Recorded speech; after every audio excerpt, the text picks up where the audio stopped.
So in the previous sessions, we have discussed about some characteristic parameters of a transmission lines, like characteristic impedance, attenuation constant, and phase constant.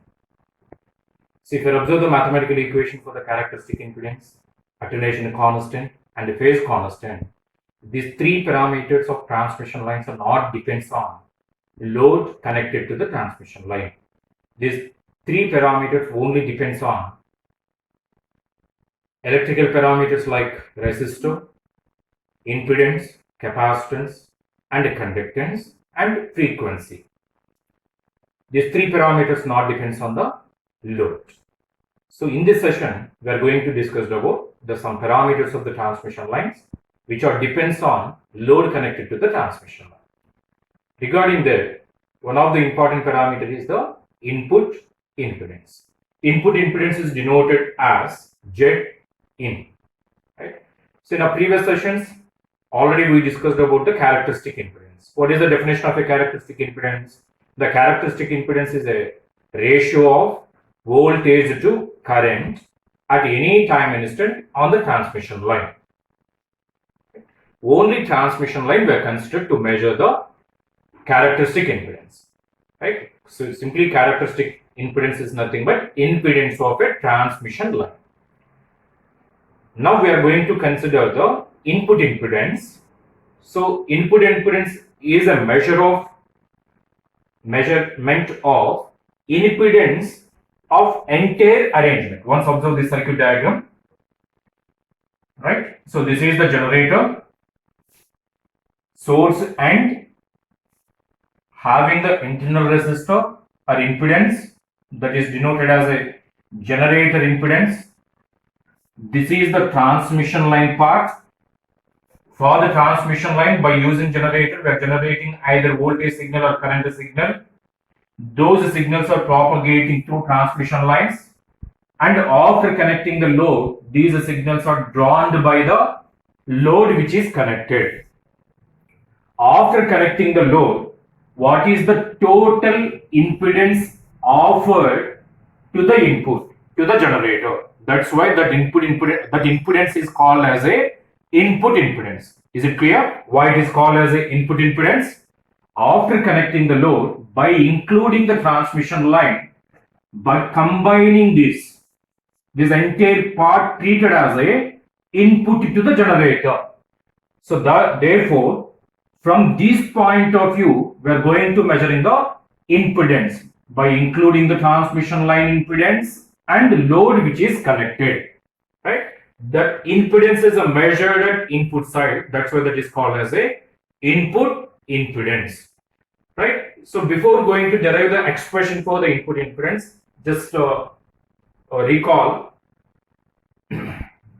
voltage and current equations. This is already discussed in the transmission line equations. This is the voltage in phasor form, current in phasor form. So this equal to incident wave plus reflecting wave in terms of voltage.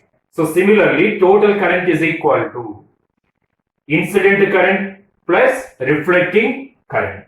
These two are the voltage levels of incident signal and reflecting signal respectively. Similarly, these two, I0 plus and I0 minus, are the current levels of incident wave and reflecting wave respectively. Right? So when we discussed about wave propagation in unbounded medium, unguided medium, that means wave propagation through free space. In that, we are ignoring these parts. Reflecting signal is not considered into the account to study the behavior of wave propagation. But when we consider the transmission line is nothing but a dedicated path established from generator to load. Dedicated path is present. When the load is mismatched, that means if the load is not able to draw the complete energy provided by the generator, some amount of the energy which is not drawn by the load is reflected back to the generator.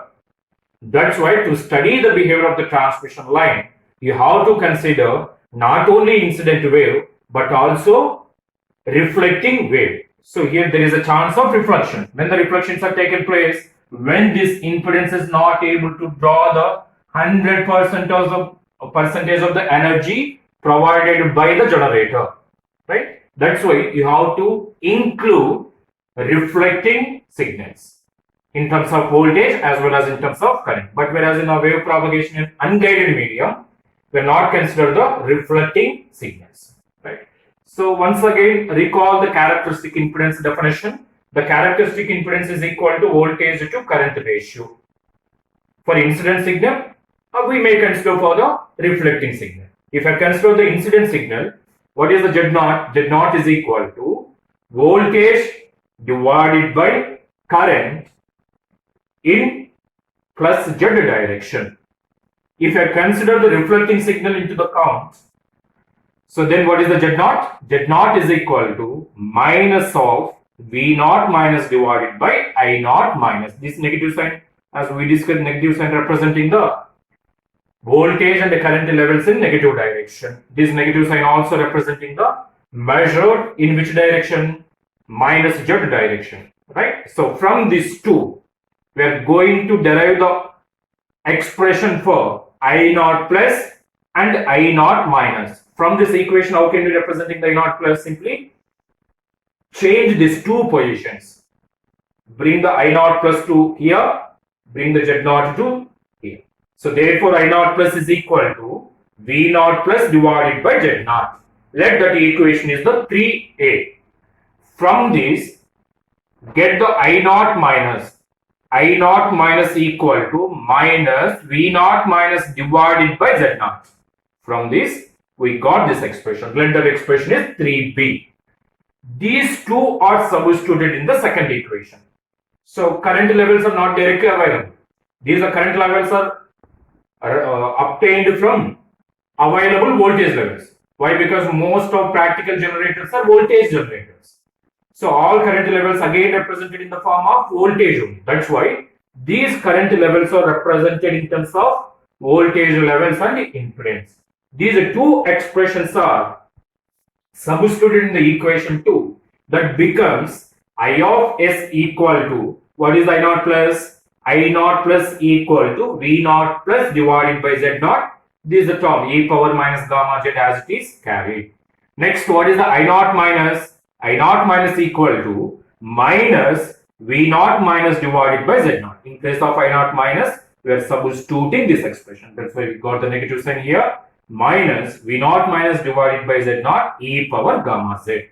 Now consider, focused on only these two equations.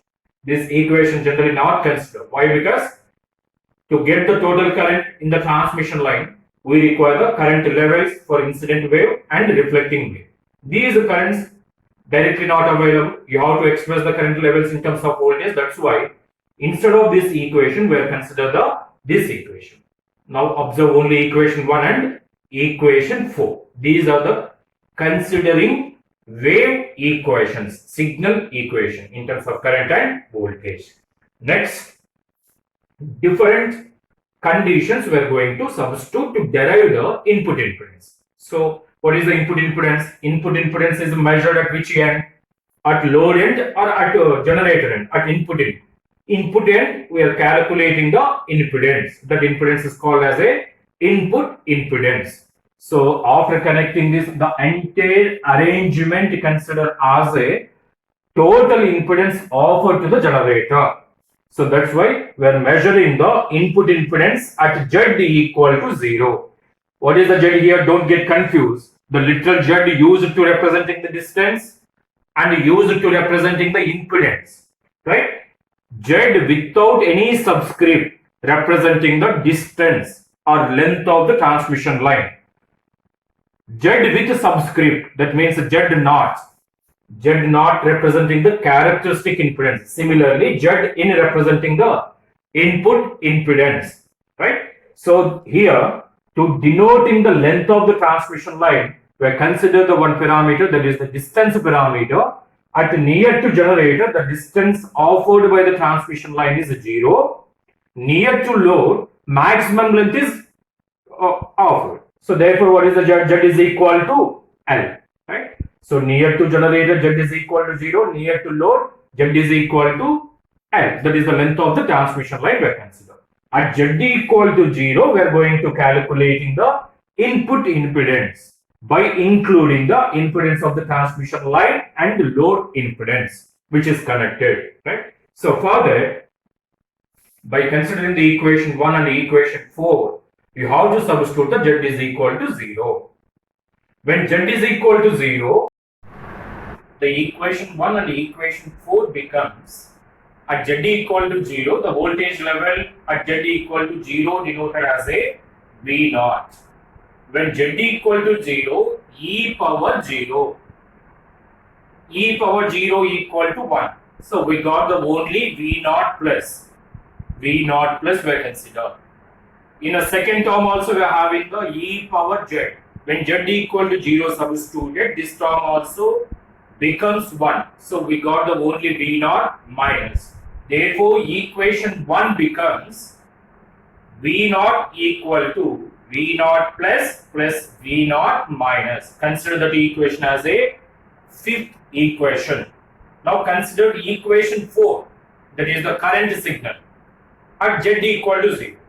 At Z equal to 0, e power 0 becomes 1, e power 0 becomes 1. So therefore, what are the remaining terms? V naught plus divided by Z naught minus V naught minus divided by Z naught. So we got this expression. In these two, 1 divided by Z naught is the common two terms.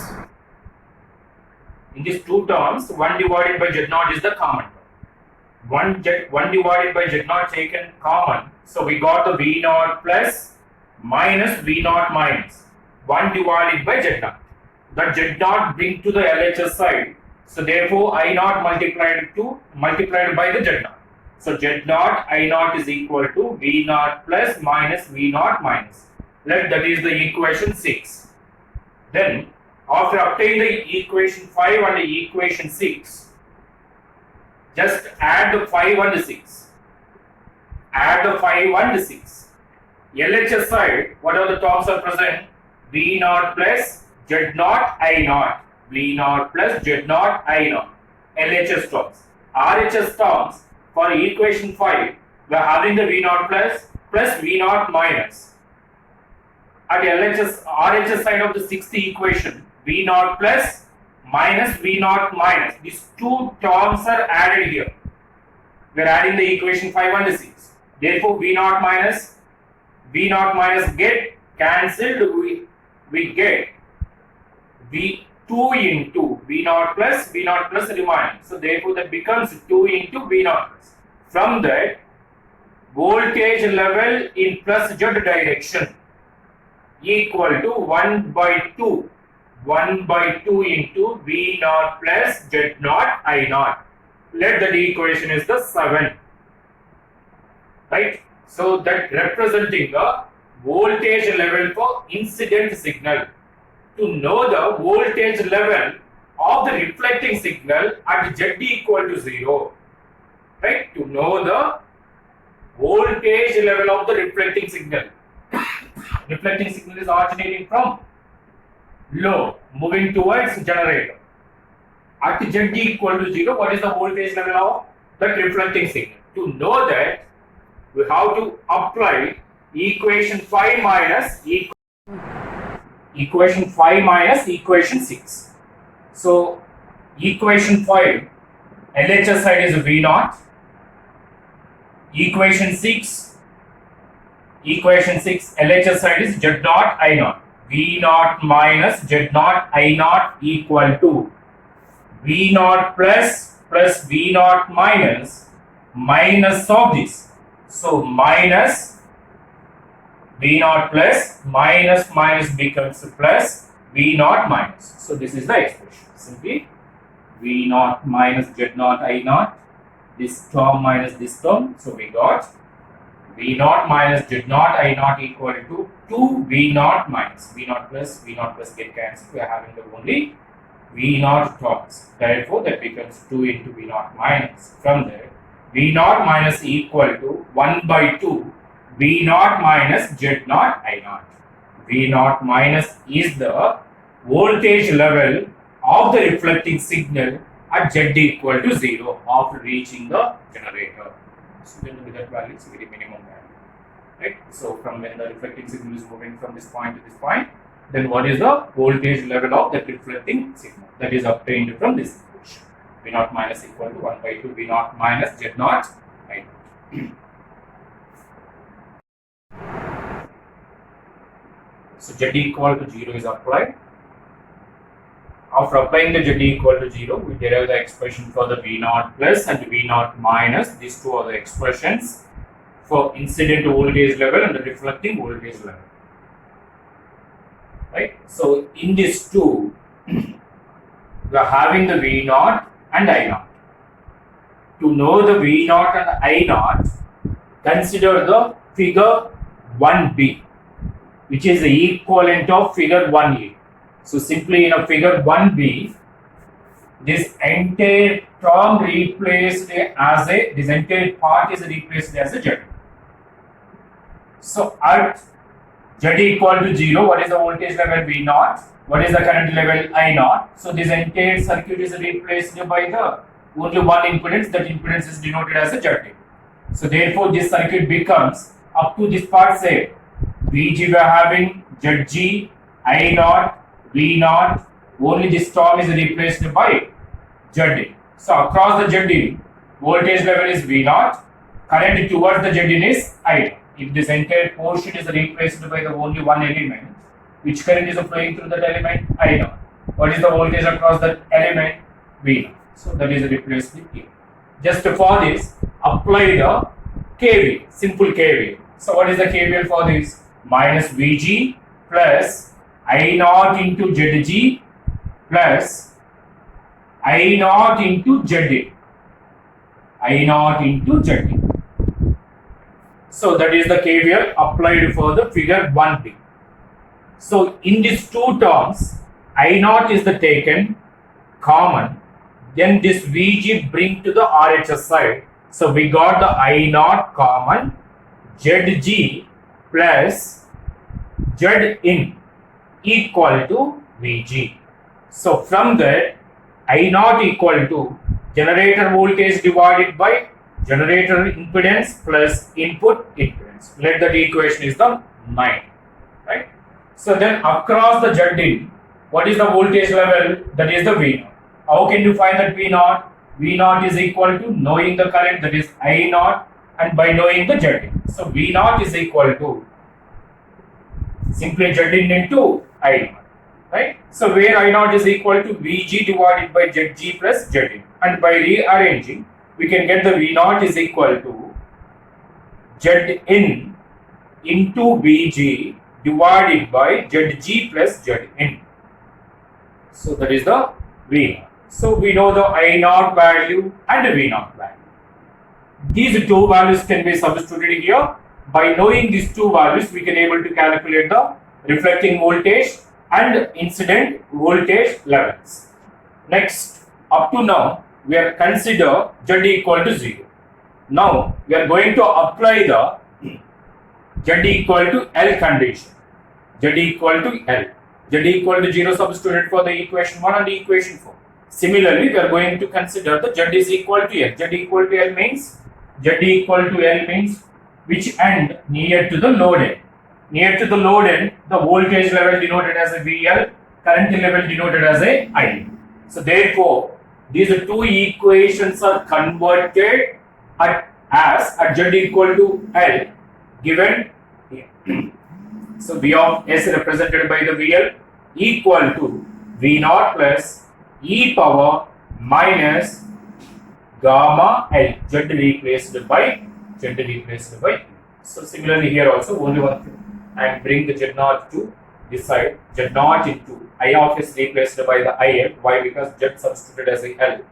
At that we are having the load. So therefore the current level is denoted as a IL. IL into Z naught equal to V naught plus e power minus gamma L. Z equal to L, right? Minus V naught minus e power gamma L. So we got these two equations. Similar steps are applied as we done by adding the equation 5 and the equation 6, and by applying the equation 5 minus equation 6, we got the voltage level V0 plus and V0 minus. Similar steps we are going to apply here. That is, we can get the different voltage levels V0 plus and V0 minus in terms of load voltage and load current, right? So for that, similar steps are applied, like by having the equation 5 and the equation 6. We're adding the 5 and 6, we got the V0 plus. By applying the 5 minus 6, we got the V0 minus. Similar steps are applied for the equation 11 and 12. So from that, by adding the equation 11 and 12, so LHS terms are VL plus IL Z0 equal to. So only two terms are remaining. What are the two terms? V0 plus e power minus gamma L twice available. E power gamma L terms are get cancelled. So we got the 2 into V0 plus e power minus gamma L. So V0 plus equal to 1 by 2 into VL plus IL Z0 into, so divided by e power minus gamma L, that can be written as e power gamma L, right? So from this, how can you get the V0 plus? V0 plus equal to 1 by 2 into VL plus IL Z0 divided by e power minus gamma L. So 1 divided by e power minus gamma L written as e power gamma L. So next, apply the step equation 11 minus equation 12. So from that, we got VL minus IL Z0 equal to 2 V0 minus e power gamma L. So we got the V0 minus equal to 1 by 2 into VL minus IL Z0 divided by e power gamma L becomes e power minus gamma L. Let these two equations are 13 and 14 respectively. And now we are defining the input impedance. So what is the input impedance? Input impedance is measured at Z is equal to 0. So impedance is nothing but voltage divided by current at Z equal to 0. So at Z equal to 0, defining the input impedance. So as we discussed, as we defined, input impedance is measured at Z is equal to 0. That means near to generator end. So at generator end, what are the voltage and the current levels are available? One is the V0, another one is the I0. Once refer the figure 1a, right? So at Z equal to 0, what is the voltage level V0? What is the current level I0? Right? So therefore, what is the input impedance? Input impedance is equal to voltage level at Z is equal to 0 divided by current level at Z is equal to 0. That is denoted as V0 divided by I0. At Z is equal to 0, what is the V0? So V0 is equal to V0 plus V0 minus. Once refer the sequence of derivation steps, right? In that, already we pointed out V0 is equal to V0 plus V0 minus divided by I0. So what is I0? I0 is equal to I0 plus I0 minus. As similar as V0 plus V0 minus.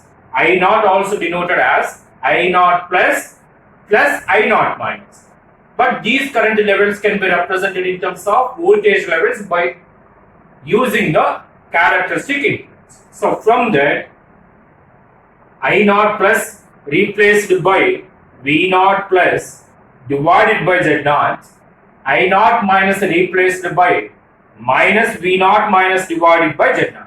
So from that, so this entire equation can be rewritten as, this is the 1 divided by Z0, right? So 1 divided by Z0 becomes Z0 into V0 plus V0 minus divided by V0 plus minus V0 minus. So this is the fundamental definition of a Zdin.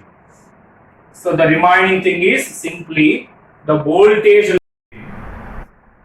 Zdin is equal to Z0 into V0 plus V0 minus divided by V0 plus minus V0 minus. So these are the voltage levels for incident wave and reflecting wave. So these are available for z equal to 0 and z equal to L. So by once refer the equation 5 and equation 6, those equations are representing the voltage levels at z equal to 0. So next 13 and 14 representing the voltage levels at z is equal to L. Right? So by knowing in this expression V0 plus and V0 minus replaced by the equation 13 and 14. So simply in this equation, wherever the V0 plus is available, that is replaced by the equation 13. V0 minus is replaced by the equation 14. So then we got this expression. So in this, these two are substituted. Right. So next to consider in a numerator, the having the common terms. 1 divided by 2 into VL can be taken common from this term and from this term. For this term, what is the coefficient? E power gamma L is the coefficient. For this term, what is the coefficient? E power minus gamma L is the coefficient. So numerator part, 1 divided by 2 into VL taken common. Then we are writing the coefficients. One coefficient is e power gamma L, another coefficient is e power minus gamma L plus sign, right? Plus 1 by 2 VL into e power minus gamma L, 1 by 2 VL into e power gamma L, e power gamma L, 1 by 2 e power gamma VL taken common. We got the e power gamma L plus e power minus gamma L. Similarly, of IL Z naught taken common.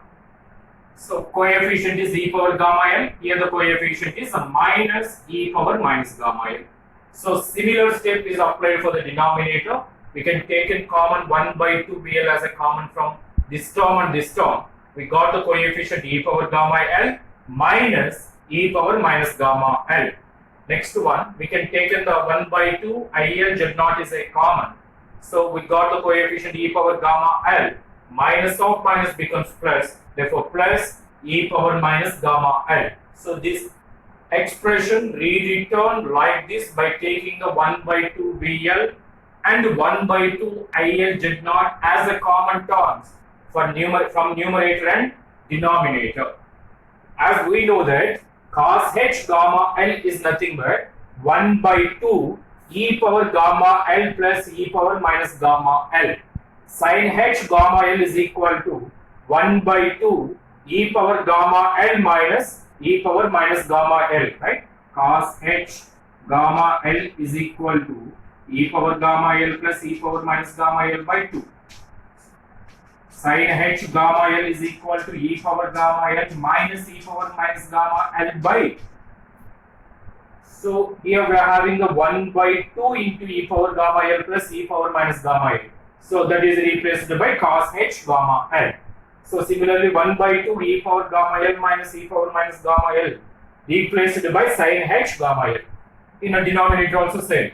E power gamma L minus e power minus gamma L by 2 is nothing but sin h gamma L. 1 by 2 e power gamma L plus e power minus gamma L is nothing but cos h gamma L. Right? So next, from numerator cos h gamma L taken common. Cos h gamma L taken common. VL plus IL Z naught sin h gamma L divided by cos h gamma L. From denominator also cos h gamma L taken common. So we got the VL sin h gamma L divided by cos h gamma L plus IL Z naught. As we know that sin h gamma L divided by cos h gamma L is nothing but tan h gamma L. Tan h gamma L. Here sin h gamma L divided by cos h gamma L.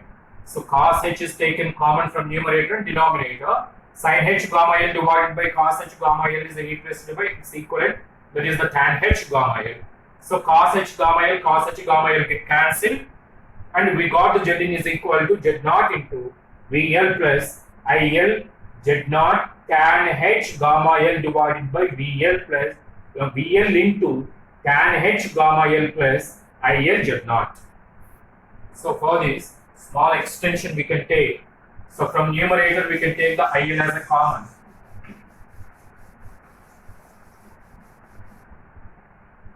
So where Zin is equal to Z0 into, from numerator, take the IL as a common term. IL common, so VL divided by IL plus Z0 into tan H gamma L. From denominator also take the IL as a common. When IL is taken common, we got the VL divided by IL into tan H gamma L plus Z0. IL get cancelled. So where Z0 into VL divided by IL is replaced by the ZL plus Z0 tan H gamma L divided by VL divided by IL is nothing but ZL tan H gamma L plus Z0. Right? So this is the final equation of input impedance. So once you can observe, input impedance is a function of Z0, where Z0 representing the impedance of transmission line, where ZL representing the load which is connected, then here gamma representing the propagation constant, and L is nothing but length of the line. So Zin depends on transmission line properties and load which is connected, how quickly wave is propagating, then what is the length of the transmission line. These all parameters are affecting the input impedance, right? So clearly how to remember the Z0. In case of Z0, we're not having the load impedance, length of the line, propagation, how quickly the wave is propagating. These all parameters are not influencing the Z0. So in a Z0, we are having the only electrical parameters of transmission line only taken place. RL, GC only taken place by including the omega. But whereas in Zin, we are having the Z0, which is representing the properties of transmission line. ZL is the load, external load which is connected, and the length of the line to be propagate, and the gamma is the propagation constant of the wave. So this is the final expression for the input impedance, right? So this derivation may look like very lengthy, but so just I am going to revise what are the steps are involved in deriving the input impedance simply by knowing the two fundamental equations. What are the two fundamental equations? V of S is equal to V0 plus e power gamma L plus V0 minus e power gamma L. So similarly, I of S equal to I0 plus e power minus gamma L plus I0 minus e power gamma L. So in this, I0 plus I0 minus is replaced by using characteristic impedance. Those are V0 plus divided by Z0 e power minus gamma L minus V0 minus divided by Z0 e power gamma L. Simply by knowing these two equations, we can able to derive the characteristic impedance. What is the characteristic impedance? Characteristic impedance can be denoted as impedance measured at generator end by considering the transmission line as well as external load connected. So therefore, Zin is denoted as V0 divided by I0. Right? So what is the V0? What is the I0? So these two are the voltage levels at Z is equal to 0. Only one thing is you must be able to know the V0 and I0. Further, in these two equations, one first step is wherever the ZL is, sorry, not L, right? ZL.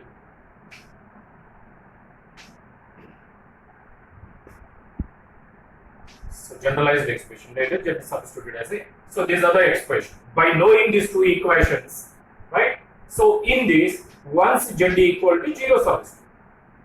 To know the voltage levels are generated. When Z equal to 0, so this becomes 1, this becomes 1.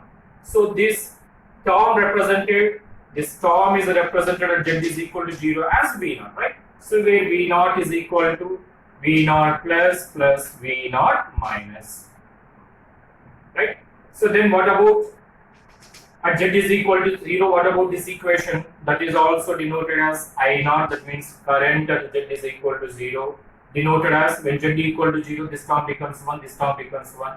We are having the V naught plus divided by Z naught minus V naught minus divided by Z naught. Is it clear? So simply by having the fundamental equations, in a fundamental equations we are having the current equation. That current equation in terms of current levels, those current levels are expressed in terms of voltage levels by using characteristic impedance.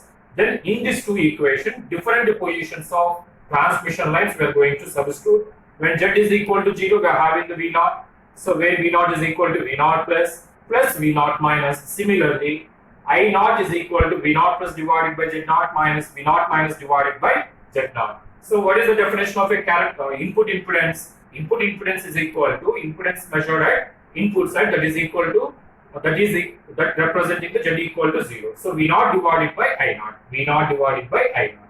So in that, what is the V naught divided by I naught? V naught plus V naught minus divided by what is I naught? V naught plus divided by Z naught minus V naught minus divided by Z naught. So from this, which term is the common from the denominator 1 by Z naught? So therefore that can be written as Z naught into V naught plus V naught minus divided by V naught plus minus V naught minus. Only one thing, you must able to representing the voltage levels of incident wave and reflecting wave at Z equal to 0 at Z equal to L, right? So these voltage levels can be obtained from these equations, right? When Z equal to 0, we got these two.